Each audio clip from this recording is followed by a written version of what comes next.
Muy buenos días y bienvenidos a esta clase de electrodinámica. Hoy día vamos a empezar con lo que es energía del campo electromagnético. Vamos a empezar con un nuevo capítulo que son las leyes de conservación.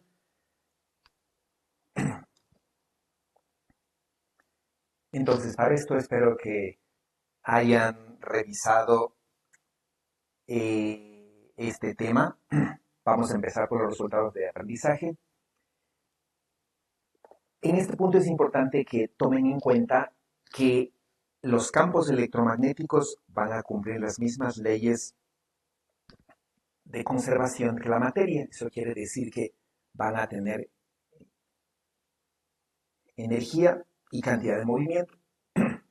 Y es justamente lo que vamos a empezar el día de hoy, que ver cómo es que los campos electromagnéticos pueden almacenar energía. En este caso vamos a ver por separado, ¿no? Cómo el campo eléctrico y cómo el campo magnético pueden almacenar energía. Luego, naturalmente, podremos calcular la energía almacenada en diferentes distribuciones de carga y corriente, ¿no? Entonces, vamos a empezar por la primera parte. Supongamos que nosotros tenemos una cierta distribuciones de carga, por ejemplo, ¿no? Supongamos que nosotros tenemos una carga Q1 aquí y otra carga Q2 por acá. Entonces, si estas dos cargas tenemos y están, por ejemplo, separadas una cierta distancia,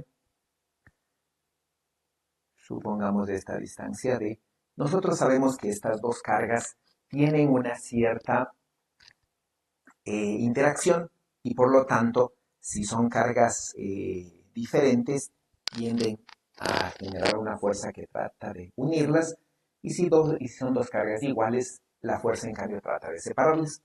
Supongamos que las dos cargas tienen fuerzas iguales, tienen la misma carga, no tienen el mismo signo de carga. Entonces, naturalmente que estas dos cargas van a tratar de separarse. Entonces, para nosotros formar esta distribución de carga, supongamos que estas cargas no están todavía aquí y vamos a construir, por ejemplo, este arreglo de tres cargas, ¿no? Entonces vamos a suponer que vamos a construir un arreglo así y digamos que tenemos estas tres cargas, ¿no? Eh,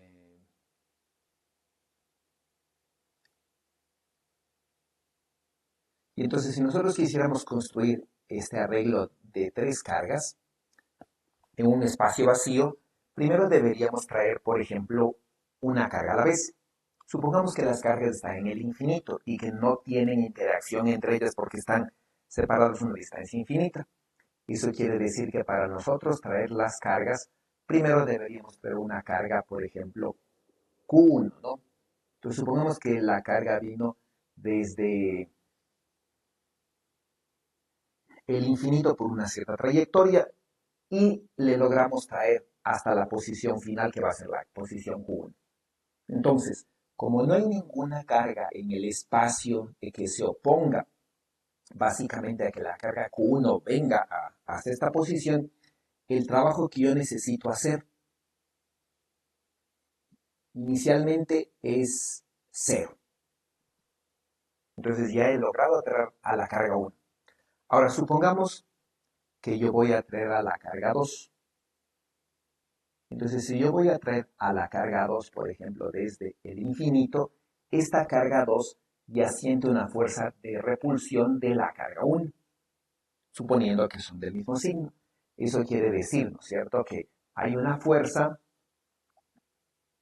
que se opone a que la carga 1 venga, y esta, digamos, va a ser, ¿no es cierto?, la fuerza que ejerce la carga 1 sobre la carga 2, y por lo tanto yo necesito hacer una fuerza igual y opuesta, que es la que yo necesito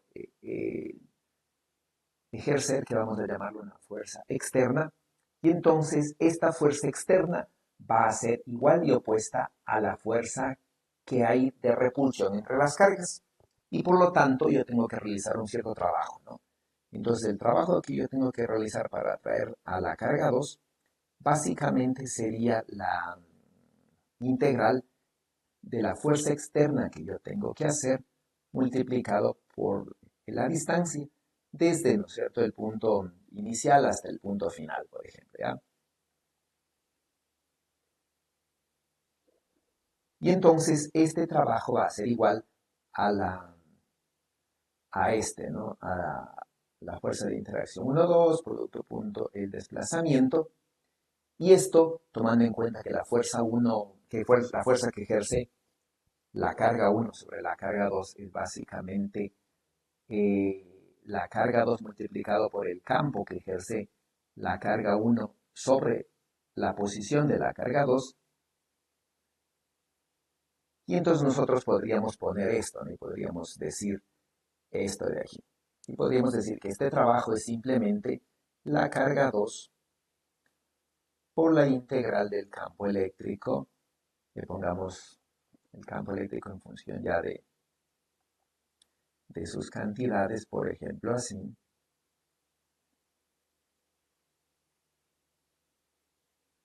Producto punto el desplazamiento. Y supongamos que lo vamos a traer a la carga en dirección radial, de manera que siempre el desplazamiento es paralelo a la fuerza y ambos tienen la misma dirección, que sería el unitario radial. Entonces, si nosotros hacemos esto, lo que nosotros podríamos fijarnos es que aquí nosotros estamos generando una integral de camino, ¿no? Y esta integral de camino es justamente,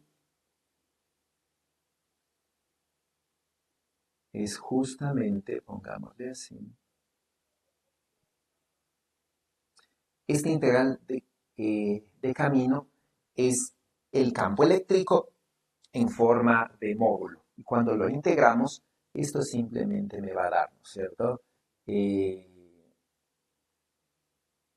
digamos, me va a dar una moneda así. Me va a dar la carga 2 multiplicado por esto, ¿no? Por la constante, la carga 1 sobre la distancia integrada entre el punto inicial y el punto final. ¿Sí? Entonces, los límites de integración los ponemos y entonces básicamente, ¿no? Considerando,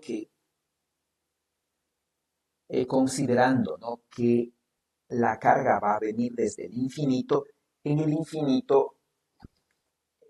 límite cuando la distancia sea infinita, esto va a ser cero, mientras que en su posición final simplemente va a estar a la distancia 1, 2. Y entonces esto solamente lo que nos va a dar es este producto, ¿no? Va a ser simplemente la carga 2 por este paréntesis evaluado en la distancia entre las cargas. Pero esto justamente va a ser el potencial hecho por la carga 1 en la posición donde está la carga 2. Y entonces finalmente lo que nosotros tenemos es que para traer la carga 2, lo único que nosotros tenemos que hacer es un trabajo igual a la carga 2 por el potencial de la carga 1 sobre la posición 2, tomando en cuenta que este potencial está definido como cero en el infinito, ¿no? Porque si evaluamos esto en el límite cuando la distancia es infinita, esto tiende a cero. Entonces ese es el único trabajo que tenemos que hacer para traer la carga 2. Para traer la carga 3 ahora en cambio, ya sabemos que la carga 1 y la carga 2 ya se encuentran acá. Y ahora vamos a traer a la carga 3. Y vamos a hacer exactamente lo mismo. Vamos a suponer que la carga 3 viene en dirección radial. Y eso quiere decir que el trabajo para atraer a la carga 3 simplemente va a ser, ¿no es cierto? La carga 3, sí, pongámosle así, la carga 3 multiplicado por el trabajo, ¿no? Y el trabajo simplemente, más pongámosle así, va a ser, ¿no es cierto?, la fuerza 1,3 negativa, que es tomado en cuenta la fuerza externa que nosotros tenemos que hacer para contrarrestar la fuerza que hace la carga 1 sobre la carga 3. Eso quiere decir, ¿no es cierto? La fuerza que hace la carga 1 sobre la carga 3, supongamos que es repulsiva, considerando que son de iguales signos, y yo tengo que hacer una fuerza externa igual y opuesta a la fuerza de repulsión de la carga 1,3. Lo mismo con la carga 2. Entonces, si la fuerza 2,3 es esta, es decir, la fuerza que ejerce la carga 2 sobre la carga 3 es esta, yo tengo que hacer una fuerza igual y opuesta a esta, ¿no? Entonces, eso quiere decir que yo tengo que hacer un trabajo que va a ser dado por este y un trabajo que va a ser dado por esta fuerza de acá. Tomando en cuenta el principio de superposición de campos, yo podría hacer estos cálculos por separado y voy a llegar exactamente a tener el mismo resultado, ¿ya? Si hago por separado, no nada más que ahora es, por ejemplo, la carga 1 sobre la 3 en vez de la 1 sobre la 2, y voy a llegar a este resultado, y lo mismo para la otra. Eso quiere decir que yo puedo extender este resultado, y para traer a la carga 3 yo simplemente voy a tener, del primer término, voy a tener que esto de aquí me va a dar la carga 3 multiplicado por el trabajo que va a ser el potencial que ejerce la carga 1 en su posición 3 final. Mientras que el segundo término me va a dar exactamente lo mismo, pero con la interacción entre la carga 3 y la carga 2. Si nosotros escribimos esto en componentes, simplemente lo que me va a dar es esto, ¿no es cierto? La carga 3 multiplicado por el potencial que va a ser este de aquí, la carga sobre la distancia, igual, ¿no es cierto?, en el otro caso.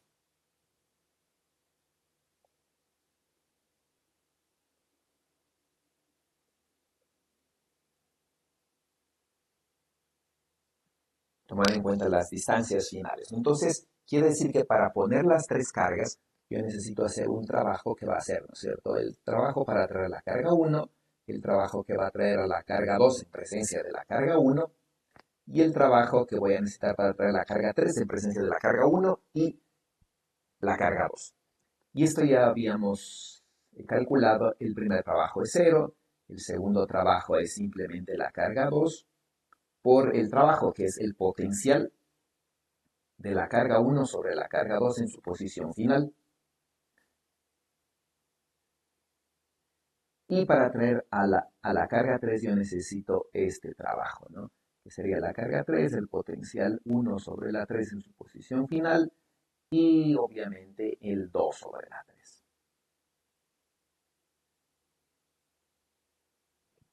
Y este sería el trabajo total para traer a las tres cargas. Ahora, vamos a suponer algo diferente. En vez de traer primero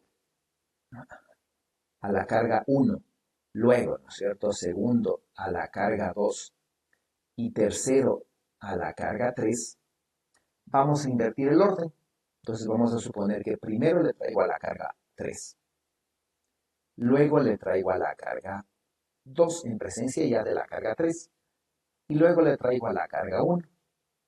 Entonces, si primero le traigo a la carga 3 vendría a reemplazar a la carga 1. Eso quiere decir que para traer la carga 3 cuando no hay nada en el espacio, es exactamente esto de aquí que hicimos inicialmente. Se trajo a la carga 1 cuando no había nadie, todavía ni la carga 2 ni la carga 3. Traigo la carga 1 y como la carga 1 es la única en el universo, no necesito ninguna fuerza para desplazarla y por lo tanto el trabajo que yo necesito hacer en este caso es 0 para traer primerito a la carga 3. Vamos a escribir así. Entonces el trabajo que yo necesito hacer, ¿no?, es 0 para traer a la carga 3. Para traer a la carga 2 en presencia de la carga 3 es exactamente igual que esto, excepto que ahora traigo a la carga 2 cuando la carga 3 ya está ahí. Entonces 3 viene a reemplazar a la carga 1 y voy a tener esto de aquí.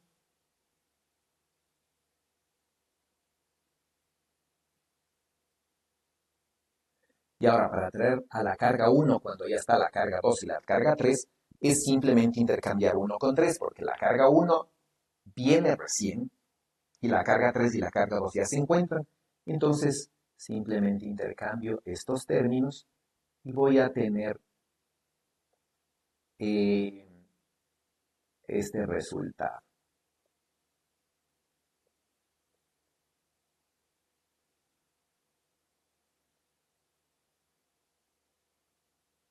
Y al final voy a tener la misma configuración, excepto que en este caso primero traje a la carga 1, luego traje a la carga 2 y finalmente a la carga 3.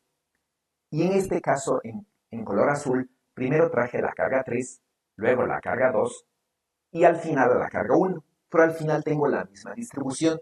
Eso quiere decir que este trabajo y este trabajo son exactamente iguales y los puedo sumar.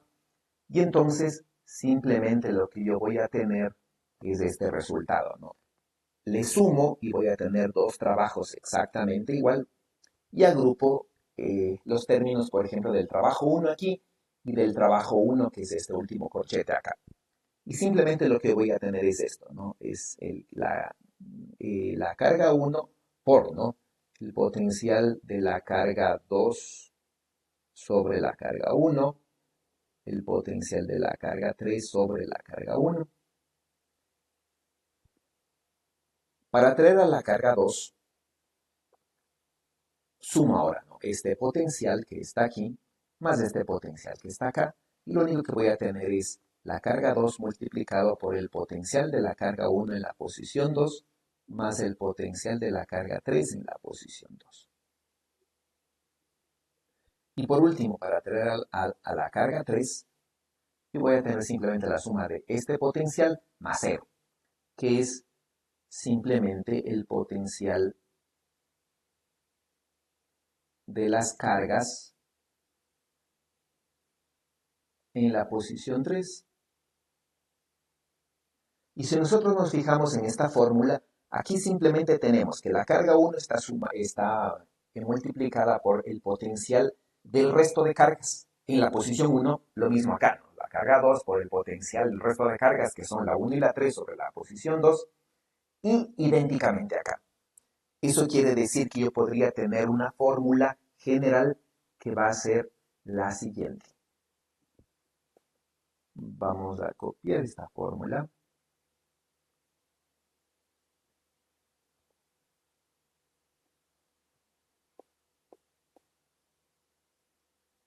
Entonces yo voy a poder llegar a esta fórmula de acá, ¿no? A decir que el trabajo total es este de aquí, todos estos, bueno, los tres términos tienen la misma forma y simplemente podría decir que es un medio de la carga 1 por el potencial total sobre la carga 1, que está en la posición 1. Y lo mismo para las demás cargas, la carga 2 por el potencial total en la posición 2. Y finalmente un medio de la carga 3 por el potencial total en la posición 3. Y esto entonces lo que nos daría es que va a ser la sumatoria sobre las cargas, por ejemplo, iésimas, de un medio de la carga iésima por el potencial total en la posición iésima, donde el potencial total va a ser la suma de los potenciales de todas las cargas, excepto la carga iésima con sí misma, ¿no es cierto? Aquí no puedo poner que la carga 1 interaccione con el potencial de la carga 1, entonces están todos los potenciales, excepto el de la carga 1, lo mismo acá. Están el potencial 1 y el 3, pero no el de la carga 2 sobre la carga 2, porque una carga no puede hacer fuerza sobre sí misma. Entonces, este potencial de aquí, el, el potencial total, no es nada más que la suma de todos los potenciales de las demás cargas sobre la carga iésima, y esto podríamos escribirle finalmente así.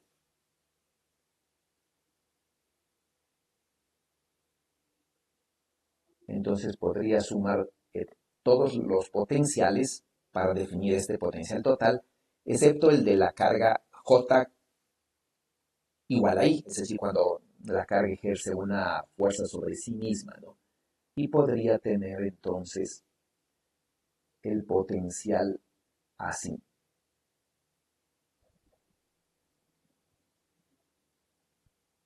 que básicamente es lo mismo que este potencial.